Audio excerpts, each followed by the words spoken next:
Maggi બનાવતી Nestle અને Coca Cola સહિતની કંપનીઓ રડાર પર। એફએસએસએઆઈએ 150 થી વધુ નોટિસ મોકલી। ડોમિનોઝના 5 લાયસન્સ સસ્પેન્ડ કરાયા। નિયમોનું પાલન ન કરવા બદલ કાર્યવાહી કરાઈ। ભ્રામક જાહેરાતો, ખોટા દાવાઓ બદલ કાર્યવાહી।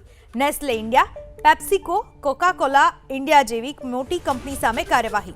કેએફસી, મેકડોનાલ્ડ્સ, પિઝા હટ જેવી ફૂડ સર્વિસ બ્રાન્ડ્સને પણ નોટિસ આપવામાં આવી। ઈ-કોમર્સ કંપની એમેઝોન અને ફ્લિપકાર્ટને 12 નોટિસ મોકલાઈ। એમેઝોનના એક વેરહાઉસનું લાયસન્સ પણ રદ કરાયું। હેલ્ધી કે નેચરલ લખેલું હોય તો આંખ બંધ કરીને ભરોસો ના કરવા અપીલ। બ્રાન્ડેડ કંપનીઓને નોટિસ ફટકારવામાં આવી છે।